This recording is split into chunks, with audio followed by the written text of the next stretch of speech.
On this episode of The Nightly Chill, we're taking a look at The Tortured from director Robert Lieberman, a movie which follows Craig and Elise Landry, an upper-middle-class couple who have recently lost their son at the hands of prolific child abductor and killer John Kozlowski, played here by talented character actor Bill Moseley. I'm Cinematico Magnifico of AmoralCrackpot.com. Following Kozlowski's arrest, trial, and sentencing to 25 to life, Elise is enraged at the thought that her child's killer might possibly someday, just maybe, find himself in front of a parole board.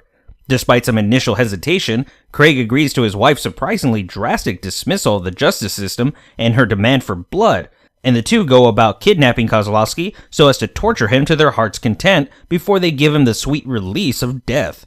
This extreme form of vigilante justice has played out in a number of fairly unique ways across a wide variety of movies, from A Nightmare on Elm Street to Prisoners to Death Wish to Marvel's various comics and movies featuring the character of Frank Castle, aka the Punisher, a character who was, coincidentally enough, directly inspired by Bronson's character in Death Wish.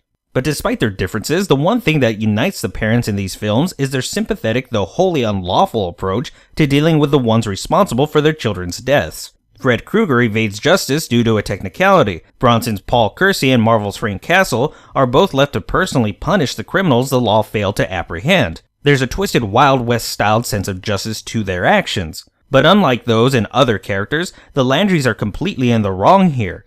Justice has been served. Kozlowski is going to prison. In fact, he's only evaded life without the possibility of parole by agreeing to give up the information and location of the many children he's killed over the years. By turning the Landrys into malicious lawbreakers who are now little better than the man who killed their son, I can't help but feel as if they should also be confined to a small prison cell of their own. It certainly isn't helped that we never actually see them as parents in any capacity, only the presupposed victims of a sick man's cruelty. It's as if the script were simply coming up with a quick excuse to show a pair of conflicted tormentors, rather than tell an engaging story of parents struggling with their deep-rooted pain and rage. The number one rule of storytelling is to ensure that you leave your audience entertained by the end. Depending on the genre and story, this could be leaving them unable to sleep with the lights off or crying their eyes out. This is why the beginning and ending of any movie is often far more important than whatever happens in the middle.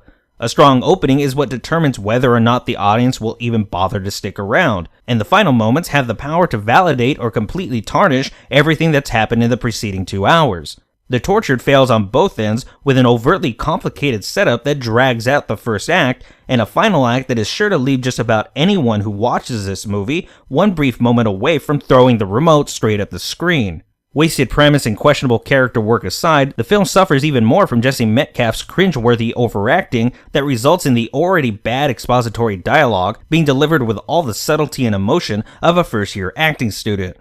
While this might have worked in more melodramatic fare like Dallas, it doesn't work for a movie completely predicated on the audience sympathizing with the conflicting and raging emotions of two adults torturing another human being for personal reasons.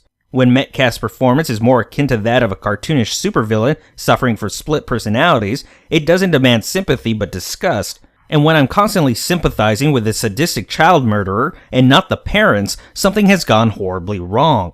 Things only continue to go from bad to worse as the movie continues, but how this happens is best left for those few who will inevitably refuse to heed my warning that The Tortured isn't a title that speaks to its characters, but its audience. Simply put, a great premise and Bill Moseley's woefully underutilized talents is not enough to save a movie with writing, directing, and acting this bad. You can follow Amoral Crackpot on Facebook and Twitter, and also be sure to leave any questions, comments, and suggestions for future reviews in the comments section below, and maybe discuss today's movie at greater length. Be sure to join us again next week when we take a look at ATM, in which 3 co-workers find themselves trapped by a mysterious assailant who would rather slowly torture them rather than kill them outright. But until then, I'm gonna make like a tree and get out of here.